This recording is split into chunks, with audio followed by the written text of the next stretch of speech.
Hey, welcome to Her Authentic Journey, the podcast. I am your host, Navasia Collier, woman, soon-to-be wife, mother of 3, and the former strong, independent woman.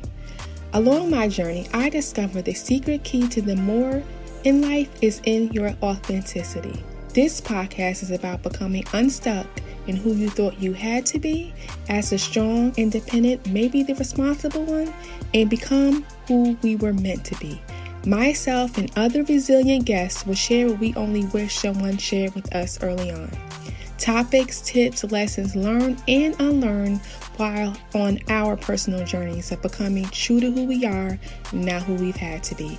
Now, this purposeful, resilient life that you and I are meant for not only requires authenticity, it is also intentionality. Steering you away from just pushing and getting through life, we believe in the Method on Purpose roadmap of mindset, environment, time, honesty, obstacles, and the doing all work together to begin designing a life that is and feels more purposefully fulfilled, a life you actually love. So tune in, come along, join our Facebook community, and begin your authentic journey today. Hey, welcome back to Her Authentic Journey, the podcast with Navasia Collier. Today we have a lovely guest. We have the lovely Precious Joy. Hi, Precious. How are you today? Hi, Navasia. I am wonderful. Thank you for having me. Thank you for gracing us with your time today. Let us know a little bit about you, about where you're from and what it is that you do. Okay. So I am from Chicago, Illinois. I have a not-for-profit organization called Purity is Precious. And I also have another not-for-profit organization as well called M.E.T.H.O.D, She's Me. So Purity is Precious is my teen girl organization where we teach teen girls how to value their purity, such as their sexuality, how not to allow for themselves to be taken advantage of by multiple men, how to be able to understand their emotions, their mental state, and how to actually detox their emotions so that they can make decisions from a healthy and whole perspective. We teach them how to live a life authentically so that they don't necessarily feel like they have to be someone that they're not, but they could be true to themselves and actually own their own authenticity and be unique and different in their own right.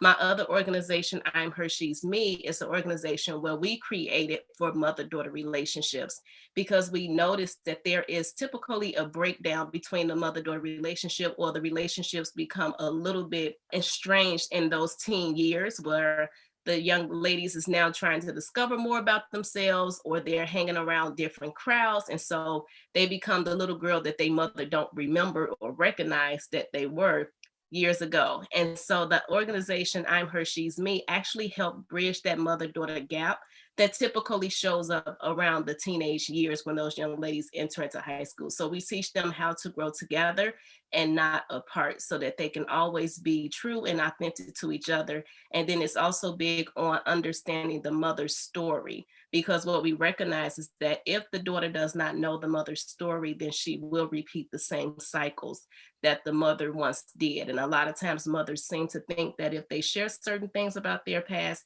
then their daughters will repeat it. No, then their daughters will lose respect for them. And that's not true. The daughter actually understand why the mom has certain rules and regulations and why she's maybe overprotective and different things of that nature. So we teach open communication in those type of arenas in regards to M.E.T.H.O.D, She's Me. That way we're taking care of the daughters on both ends, meaning that we're teaching them how to be authentically whole and how to keep themselves and not allow for themselves to be taken advantage of on the Purity is Precious end, but also learning their mother's story so that the generational cycles could actually come to a stop and be healed for once. That is so good. There's just so much in that. First, I would like to say that Purity is Precious and M.E.T.H.O.D, She's Me, right? Those two programs are, if I can bottle up everything that I needed as a teenager, that will be it. As far as the Purity is Precious, it's so interesting how it's probably the younger version of what I am actually doing. I'm actually working with like strong, independent moms and women who find themselves following the traditions and the protocols of those women before us and what the society says is the strong, independent woman, and kind of find themselves in a space in life where they're stuck. Strong can sometimes have you stuck trying to follow into those traditions instead of becoming who you authentically are. Is the missing piece, right? Defining who you are, redefining that strong woman for yourself. Tell us a little bit more about how Purity is Precious began for you. Okay. So Purity is Precious began for me about 5 years ago. It was definitely not a decision that I made to actually try to launch an organization. It was just something that I felt like I heard God tell me to launch an organization called Purity is Precious. And so at first I was like, I don't really want to deal with the whole purity aspect. That is such a taboo topic. And then at the same time, I was very immature in my own right in regards to what purity really was. I was thinking that purity was just something that was sexual. And as I started to grow with the organization and with the brand and started to learn more about it, then I started to learn that purity is not just something sexual as what people like to put in one particular box. And a lot of people steer away from that word. Purity is actually mentally, it is emotionally. And the reality is that if you're not pure mentally and emotionally, then it comes out in your sexual orientation and how you actually conduct yourself and the differences of how many men you be with and different things like that. Now, in certain households and cultures, it's perfectly okay to be sexually fluid. A lot of women are not taught, to have certain levels where they value themselves or whatnot. However, when you look at it, the emotional trauma that comes behind being sexually promiscuous has been something that a lot of women have struggled with because it's not easy for them to go from relationship to relationship without their emotions being attached to it. And so when I looked at that dynamic, I started to notice that as adult women, the type of ties that we have to different people and to different men or whatnot actually caused us to make decisions that were not in our best interest. And yet we paid for those different decisions. So I decided to target my organization to cater to those teen girls so that we could prevent them from falling into the same traps and snares that we did, mainly because of the fact we were uneducated or unaware in regards to what happens when you allow for yourself to become ensnared with different men and different experiences. Wow, I love that. I love how you're focusing on purity because you're right. We associate purity with sexuality, and it is so much more than that, so much more than that. So I'm glad that you're touching on that topic, especially for our young women and young girls coming up. I want to ask you, this podcast is about sharing a woman's journey, right? Mm-hmm. I find, I'm sure maybe you have, as we journey on in life and as we are becoming our true selves, the missing piece is sometimes women not being able to tell their story or women not feeling comfortable to tell their stories. Like you said, with I Am Her, She Is Me program, where the mom, you said it's important that our moms share their stories. So I want to ask you, how has your journey played a part in what it is that you do today and how you're serving the moms and daughters today? Okay.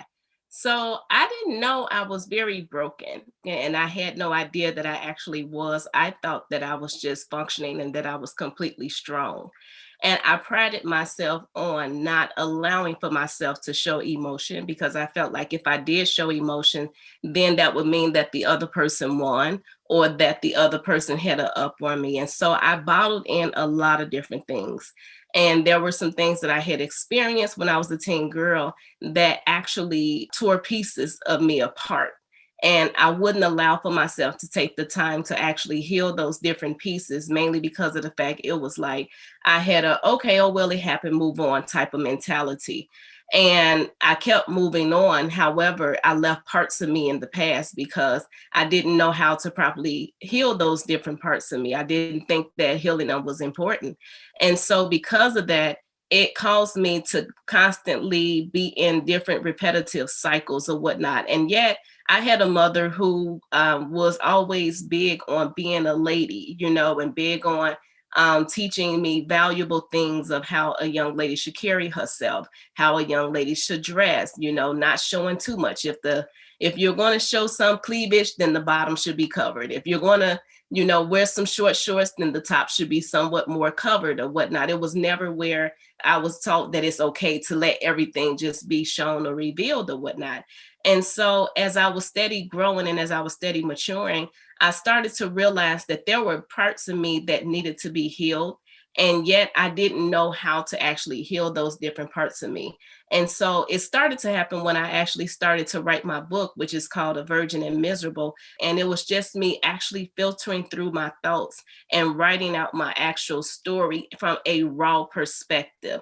I didn't want to write my story to be filtered or to be watered down, because that's not even how my personality really is in real life. And so when I realized that I was reading my life on paper, there was so much freedom and liberty that came into that. And how I even started to write the book was that I had gotten so broken and so hurt to a place within that I started to develop parts of alopecia in my head. And so I went from having shoulder length hair to now having bald spots that were now starting to pop up in my scalp or whatnot. And when that started to happen, I knew then that something was seriously wrong. And so I was like, clearly my body is manifesting externally what's happening internally. And so I started to, take my time with trying to actually research and starting to journal and starting to put everything that was going on the inside on paper. And I noticed that when I did that, then those spots filled back in with hair. And so I started to notice, like, okay, I don't necessarily have alopecia. What's really going on is that my hair is connected to my emotions. And so I started to notice that I needed to micromanage my emotions more and be careful with the type of environments that I put myself in. Because if I'm not in a good environment and if I become angry and unforgiving, which is something that I struggled with severely at a particular time in my life, which was unforgiveness, that stuff was eating away at me. Even with everything that I do now, that's what I focus in on, is trying to teach young ladies and trying to teach myself, because I'm still learning how to recover quicker, because things is going to happen that's going to be out of our control. There are going to be some things that's going to happen that's deeply going to hurt us. But the reality is that we have to learn how to recover quicker, because it will manifest itself one way or another, physically on our bodies or within. Absolutely. I agree with that. I agree. A lot of us women, we are so used to handling things and just pushing through. A lot of times we do have those unexplained health issues. Yeah, and we, like you said, it just, the energy and the environment, sometimes it can manifest. The things that we hold in is definitely going to manifest in other ways. So I'm glad you touched on that in your story. A lot of times the things that we're holding or hoarding in our lives can manifest in other ways. And a lot of times it is in our health. I know I had found myself running tests, going to doctor's offices plenty of times, and this is what's wrong with me. This is what's wrong. And you run tests, they're running tests. Nothing's wrong, Navasia. I don't know what's going on. No, I have high blood pressure. I have all these things. I have aches and pains, until finally, she had asked me, well, what is going on? How are you feeling lately? Mm-hmm. And I think that was the first time I realized the connection for myself, that it's a connection about what it is that you're going in through life, and how, no matter how hard you try to hold it, no matter how hard you try to move past things, that your mind, your body, and soul, it's gonna let you know. Either way, it's gonna let you know. So let's talk more about I am her, she is me, because I believe you're focusing on the mother-daughter relationship, and that is so important. Like I said, I'm a mother of a daughter myself.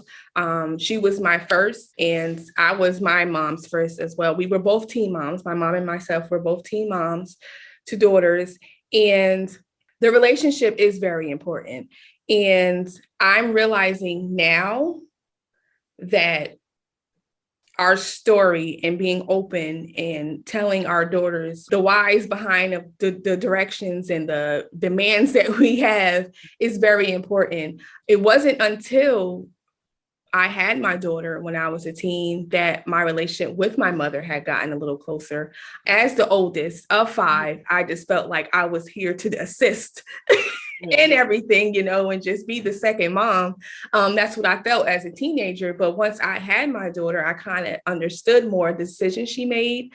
a lot of things and how she showed up, I began to understand that more. So our relationship had grew closer. The same thing with my daughter. She doesn't have a child now, but I'm understanding more now that our relationship has grown a lot more now that I'm having real conversations with her instead of just giving her guidelines to follow or traditions to follow or what she should and should not do as a woman.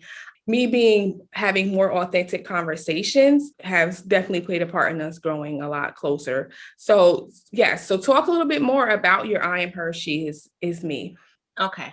So I'm Her, She's Me is our program where we teach mother and daughters how to pretty much connect and to grow together in the time frame and in the span where they typically would grow apart due to different growth spurts, whether they're in high school or just maybe, say, for example, if the mother just never knew how to fully embrace and love her daughter because she never received that from her mom, then we help them to actually understand that it doesn't have to continue. And so one of the things that I noticed is that a lot of mothers don't recognize that the daughter has the potential to heal the mother, just like the mother has the potential to heal the daughter. And so a lot of times when you all have conversations, it's pretty much the mother opening up pieces of her heart that she probably never gave anyone access to.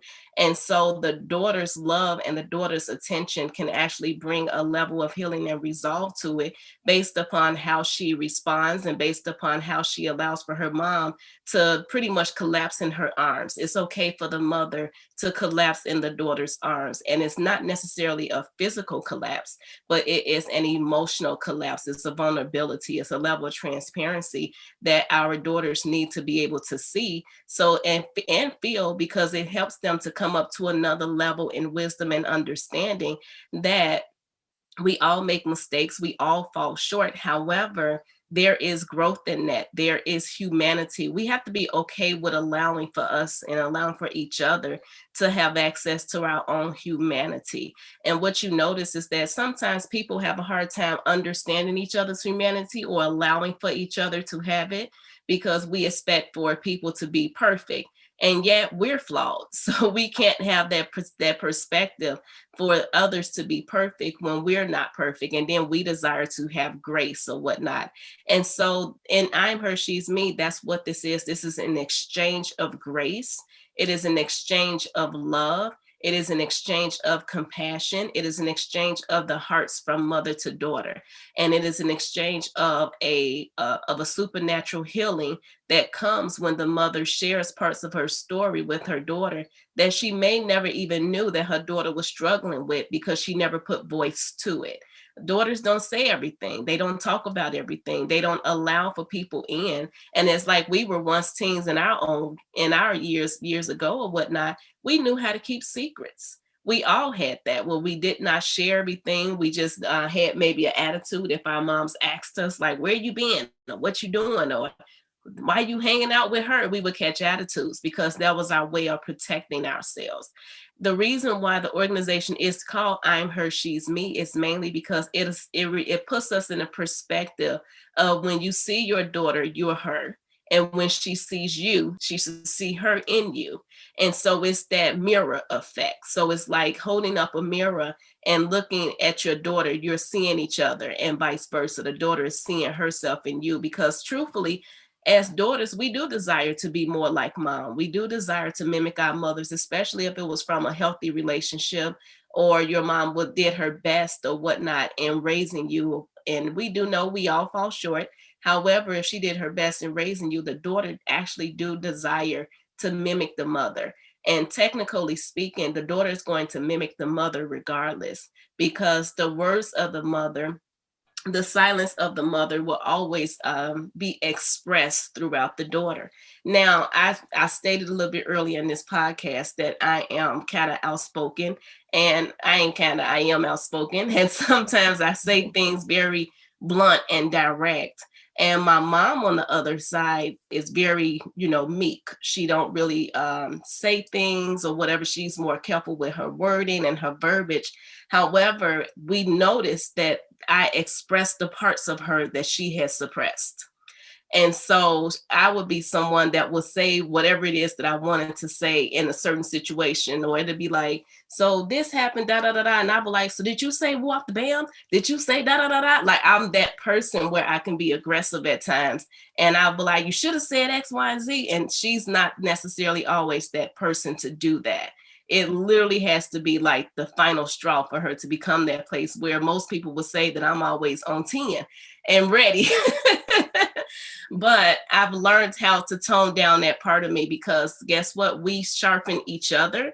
And my mom has a way of smoothing out the rough edges of me, just like I have a way of actually bringing her up to a place where I'm showing her how to express certain parts of her that she would not express, mainly because I believe my mom was number 4 out of 7 kids. And so she always talked about being the forgotten daughter. Whereas, and when she talk about that, she means literally was forgotten. She was very quiet. And there were times when Christmas would roll around, and almost every year, she would be the one that they would forget to get gifts for. So she was the forgotten daughter. So she was always pretty much the one that didn't express much or that didn't say much, because it was always that she was either quiet, or maybe she was always told to be quiet or something like that.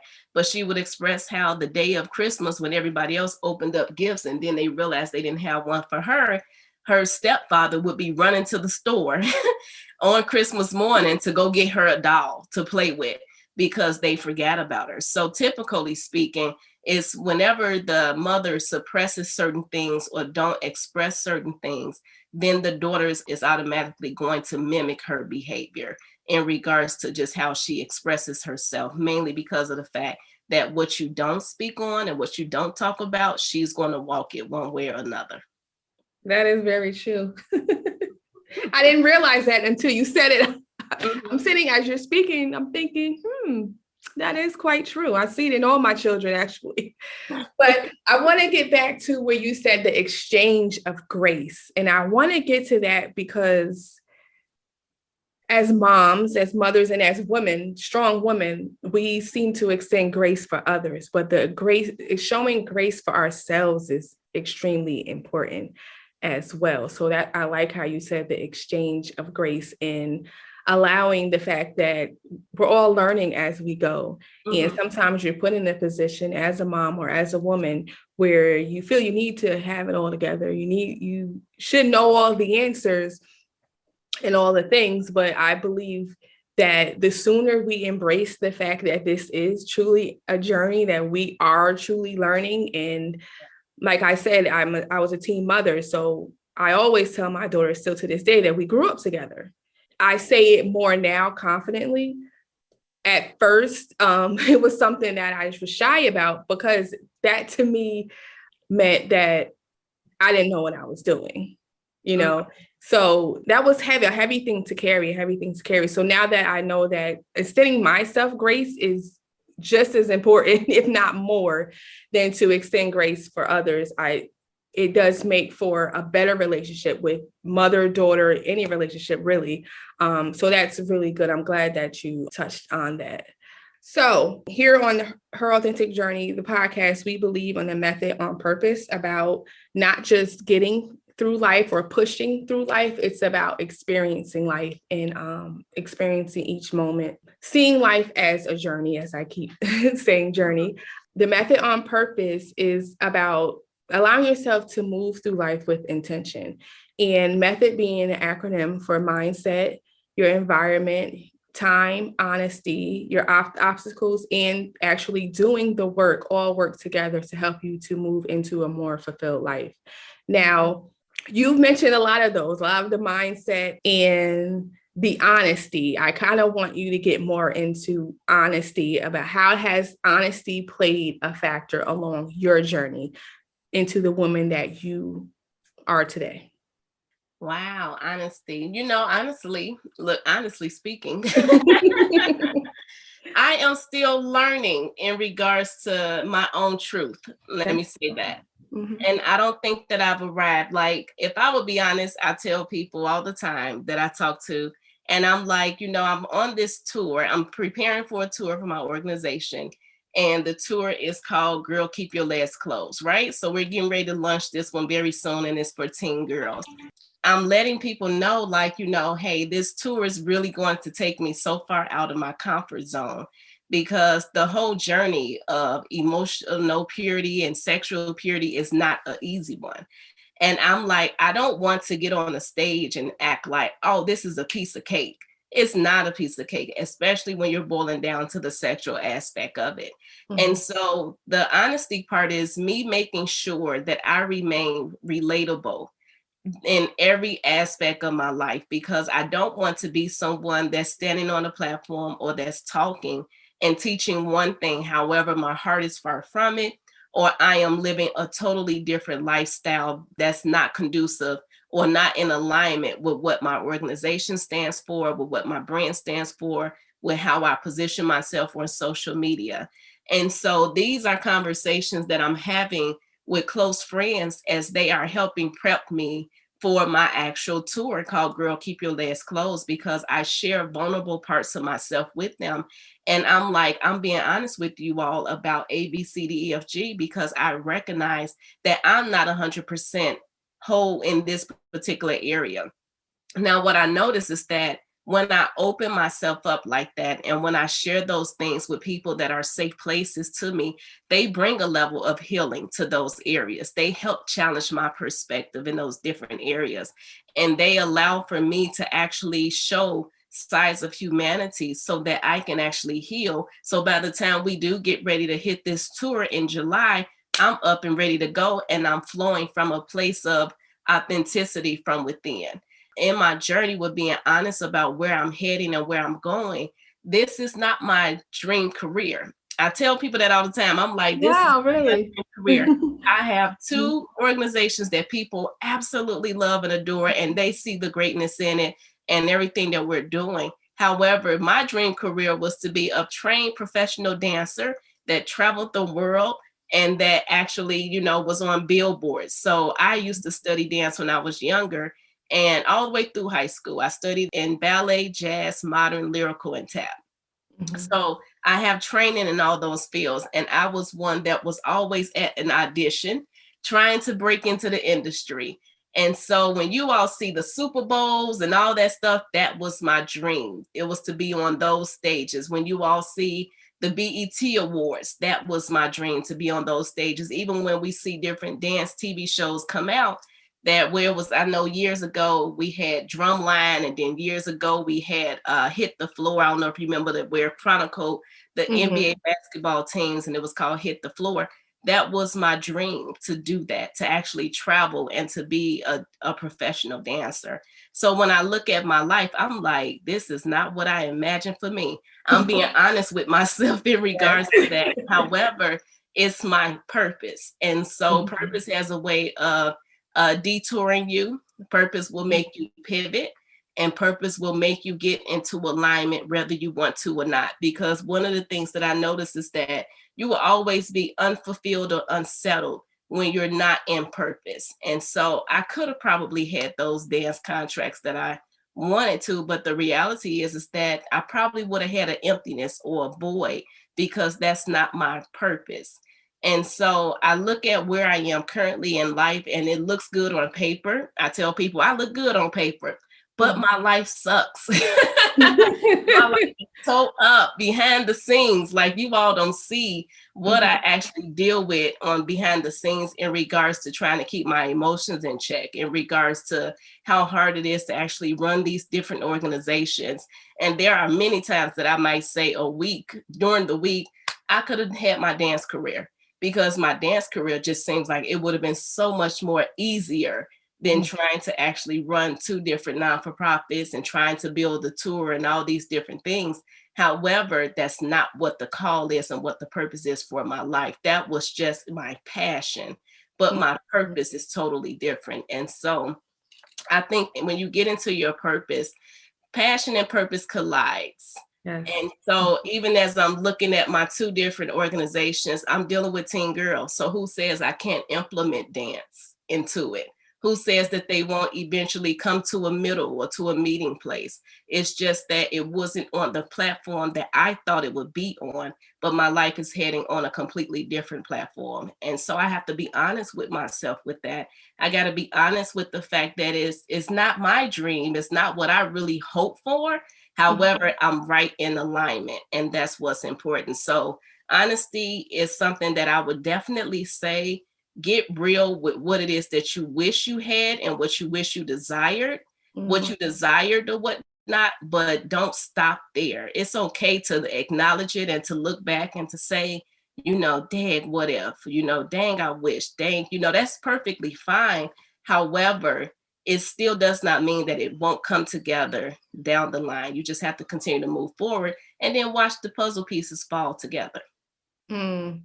Yes, that is so good. That is so good. That is authenticity, and it's all right there.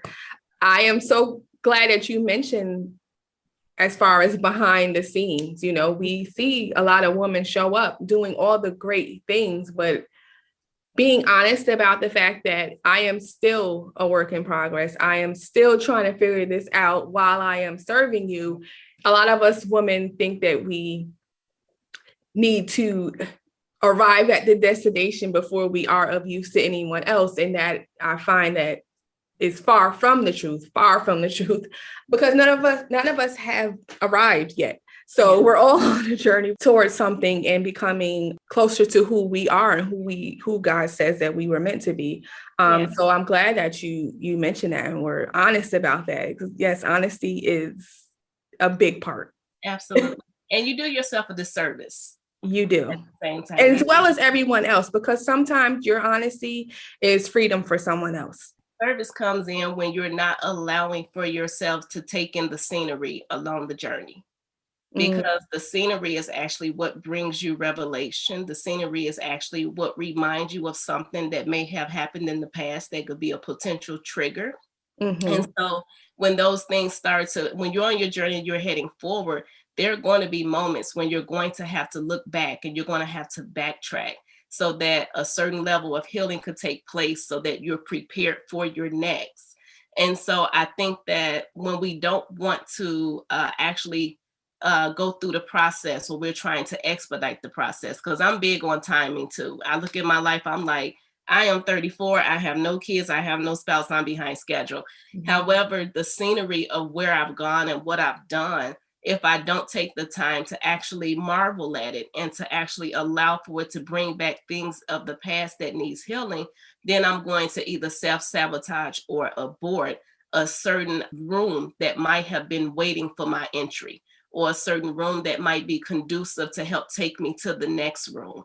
And so when we don't allow for ourselves to take our time on these different journeys and these different phases of our journey, then we do ourselves a disservice, which could set us back.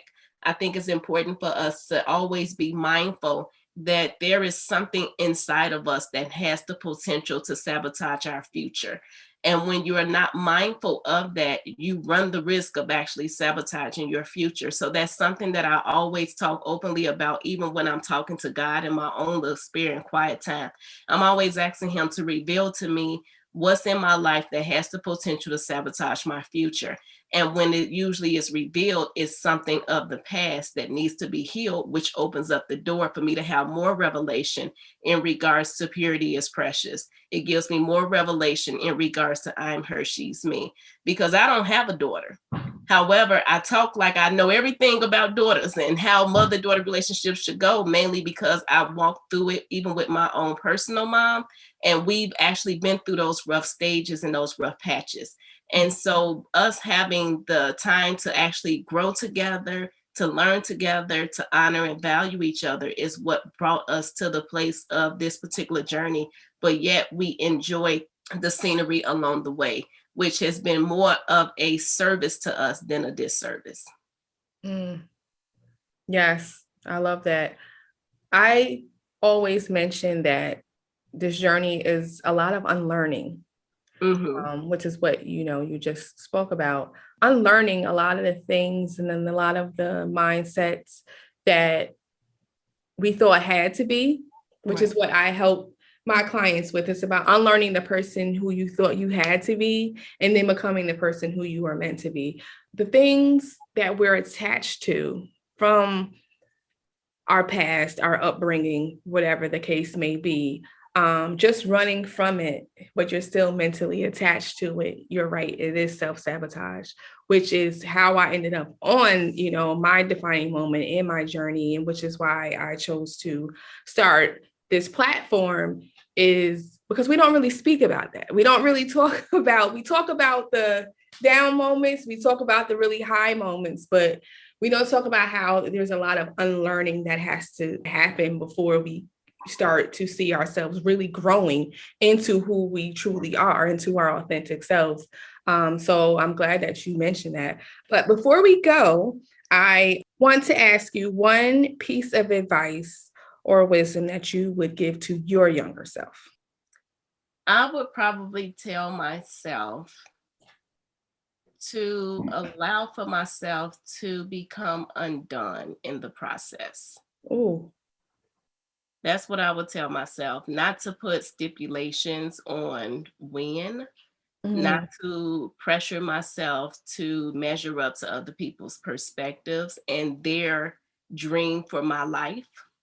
I think that I would tell myself to always live a life of becoming undone, because then if you are always in a place of becoming undone, then you're always teachable and you're always learning, versus reaching a place where you feel like you've arrived and then you have to hit smack bottom to learn that what you thought you knew really wasn't what you knew.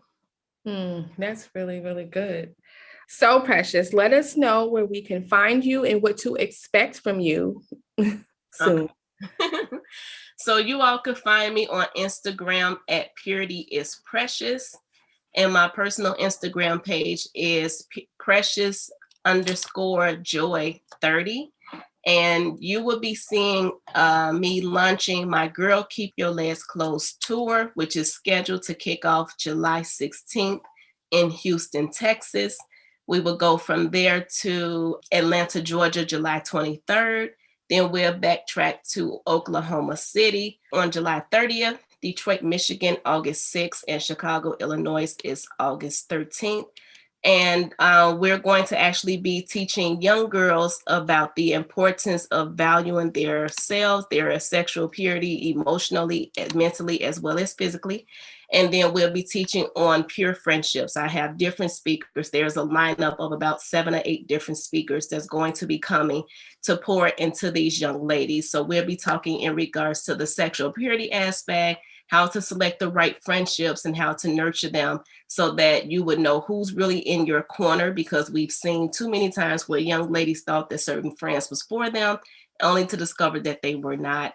And then we will also be talking in regards to healing the fatherless daughter syndrome, which is huge for like why young ladies typically fall into promiscuity and things of that nature. So, and then to close out the night, we're going to have an actual father that I've selected, which is a father in real life that have daughters that actually are hands-on, and he's going to come in and speak from a father's heart to his daughters. So he's going to say the things that the young ladies need to hear so that they can actually feel like they are sitting under the presence of a father, especially if they are a fatherless daughter. So those are our biggest project that is coming up. We are excited about it, and we're getting ready to release ticket sales May 13th.